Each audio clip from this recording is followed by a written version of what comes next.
Salam Sobat Pemerhati SPJ Nusantara dimanapun Anda berada.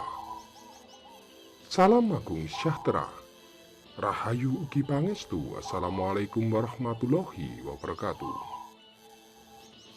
Dengan rahmat dan izin Tuhan Yang Maha Esa, Allah Subhanahu wa Ta'ala, saya kembali diberikan waktu dan kesempatan dalam keadaan sehat serta perlindungannya untuk menyampaikan tentang ajaran Kawruh Bani Jawi dalam Ageman Peksi Jawi. Baiklah Sobat Pemerhati dimanapun Anda berada, baik di wilayah Indonesia, Malaysia, Singapura, Thailand, Brunei Darussalam, dan seluruh Nusantara. Kesempatan kali ini, saya akan memberikan tentang sejarah pengertian awal Ageman Peksi Jawi. Berdasarkan pitutur kawruh leluhur secara temurun melalui terah darah Bani Tanah. Secara inti, kepercayaan dasar Ageman Peksi Jawi dikelompokkan dalam 5 versi.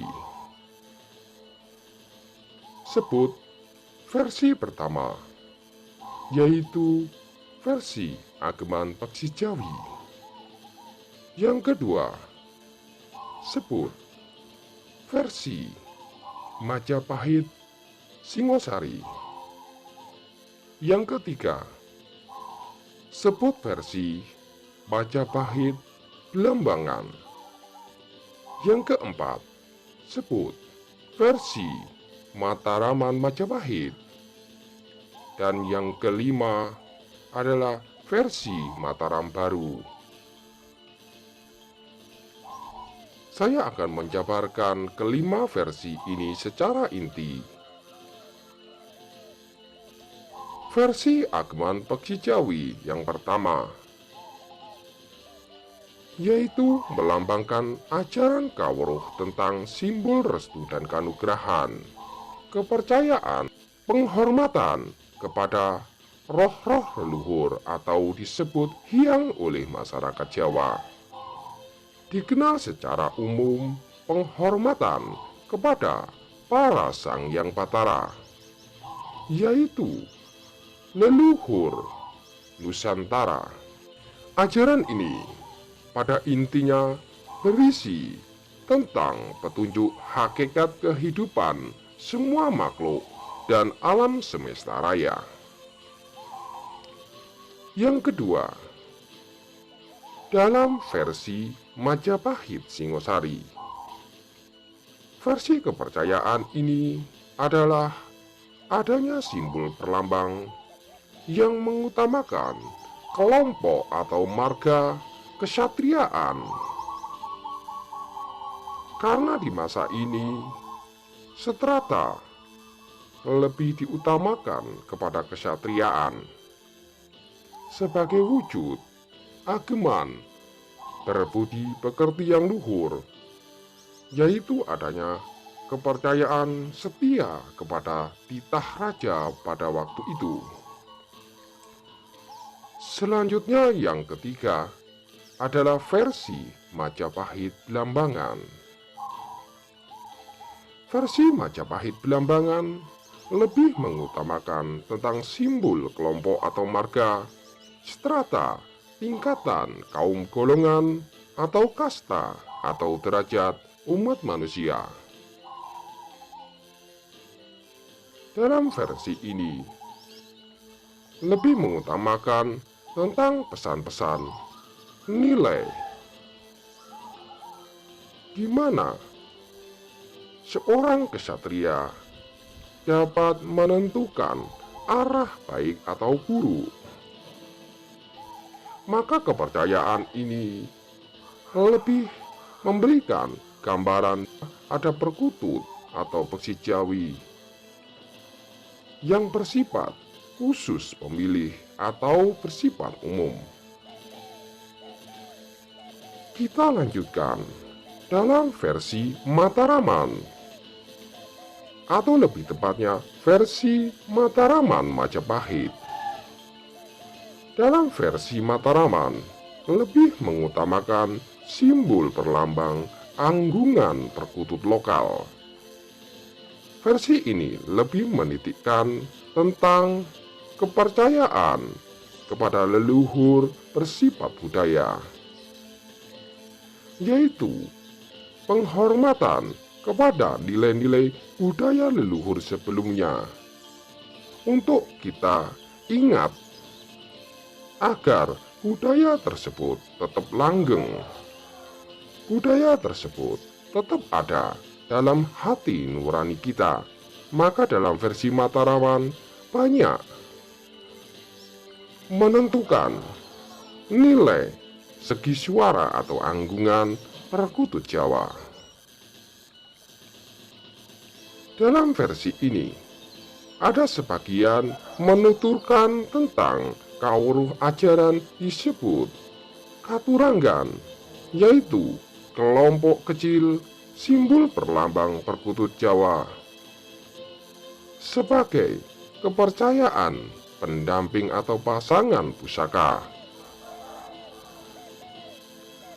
Dalam hal ini, maka diketahui aksi tersebut akan diselaraskan dengan pamor pusaka yang baik ataupun tidak baik.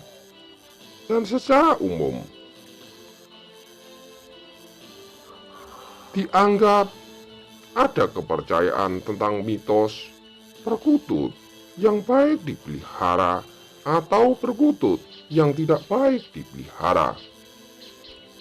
Padahal jika direnungkan sesuai dengan ajaran versi Mataram Majapahitan ini, di sini diartikan peksi Jawi yang selaras sesuai dengan pusaka tersebut. Diartikan pusaka merupakan ageman sesuai dengan kasta atau derajat. Contoh pusaka untuk kaum kesatria, tentu pusaka ini bersifat memilih khusus kaum kesatria, bukan untuk golongan rakyat atau golongan orang secara umum. Di sini perlu adanya pemahaman kenapa timbul kepercayaan satu katuranggan yang baik dan tidak baik dipelihara. Kita lanjutkan. Kemudian diketahui dalam garis besar adalah versi Mataram Baru. Kenapa saya sebut dengan nama versi Mataram Baru? Di sini ada tradisi yang bersifat baru terkait peksi Jawi, yaitu adanya kepercayaan tentang ajaran kearifan lokal. Ajaran kearifan lokal ini secara umum mengenali adanya tangguh perkutut sesuai daerah masing-masing, dan daerah masing-masing tersebut memiliki corak ragam budaya atau kepercayaan tersendiri. Dalam pemahaman kelima bagian ini, mungkin sobat pemerhati dapat memahami dan merenungkan di versi manakah kita menerima kawruh. Namun demikian, dalam 5 versi yang berbeda ini, semuanya hakikatnya adalah baik, yaitu ajaran berbudi pekerti yang luhur. Baiklah sobat pemerhati dimanapun Anda berada, saya akan memberikan kawruh leluhur secara inti dalam versi pertama, dan mungkin dalam versi selanjutnya akan saya bahas dalam lanjutan tayangan berikutnya. Kembali ke topik bahasan tentang asal-usul kepercayaan peksi Jawi. Secara garis besar, Kepercayaan ini berawal dari ajaran era Hyang atau leluhur Jawa, yaitu adanya dasar penghormatan kepada simbol lambang pesan Sang Maharaja Garuda Wisnu Kencana. Garuda dijadikan simbol pelindung dan sang pembebas. Tertuang dalam kisah yang termasyhur sebut Garuda Wisnu Kinurung. Kisah ini saat ini masih dapat ditemukan dalam relief candi-candi pemujaan masa leluhur Jawa kuno. Kemudian, dalam kisah, Garuda diangkat sebagai simbol kendaraan Sang Hyang Batara Wisnu yang dikenali secara umum adanya sebutan Garuda Wisnu Kencana, yaitu sebagai pelindung Wisnu. Dalam hal ini, Garuda menyampaikan pesan tentang ajaran keselamatan dan perlindungannya melalui simbol-simbol, warna bulu, karakter sifat, dan suara sebagai kode rahasia agar tidak diketahui oleh musuhnya. Selanjutnya, kisah Garuda Mukti, yaitu diangkatnya bangsa burung sebagai umat selain manusia. Diangkat sebagai umat selain manusia atas jasa dan pengabdiannya sebagai guru dalam memberikan arti perlindungan dalam bentuk simbol dan perlambang tersebut kepada anak cucu Sang Hyang Adama. Dari sinilah ada ajaran nilai-nilai budaya era Sang Hyang Adama atau secara umum disebut ajaran Nabi Adam alaihi wasallam. Sobat pemerhati mungkin mengenali adanya riwayat anak Adam yang berguru kepada bangsa burung. Dan Tuhan Yang Maha Esa Allah Subhanahu wa Ta'ala, Sang Hyang Maha Tunggal, memuliakannya. Sebagaimana keyakinan dalam umat Islam tentang firman Allah Subhanahu wa Ta'ala tentang bangsa burung sudah melakukan zikir dan sembahyang bersama Daud alaihi wasallam. Melalui caranya, dan Tuhan Yang Maha Esa mengetahui apa yang tidak engkau ketahui. Diartikan Tuhan Yang Maha Esa mengetahui apa yang telah dikerjakan oleh makhluk ciptaannya. Maka, berdasarkan kepercayaan tersebut, melalui cara secara langsung atau disebut secara umum secara hikmah atau sebut secara pitutur langsung, leluhur menyampaikan ajaran kauruh atau ageman atau pedoman secara temurun melalui garis terah darah, keturunan atau bani Sang Hyang Adama alaihi wasallam. Sebut diantaranya adanya kepercayaan pitutur leluhur melalui Bani Jawi yang bernasab langsung. Ajaran ini tidak diberikan secara umum.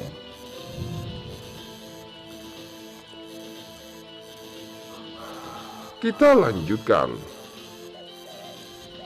Berdasarkan analisa di atas, sumber ageman adalah kepercayaan dari Bani sebagai sumber pedoman secara temurun langsung. Ajaran ini secara umum diketahui adalah ajaran untuk kaum kesatriaan Jawi, yaitu ajaran yang berlaku khusus untuk golongan kaum kesatria dan brahmana. Dikarenakan di era leluhur, masyarakat Jawa sangat menghormati adanya tingkatan derajat dalam strata sosial.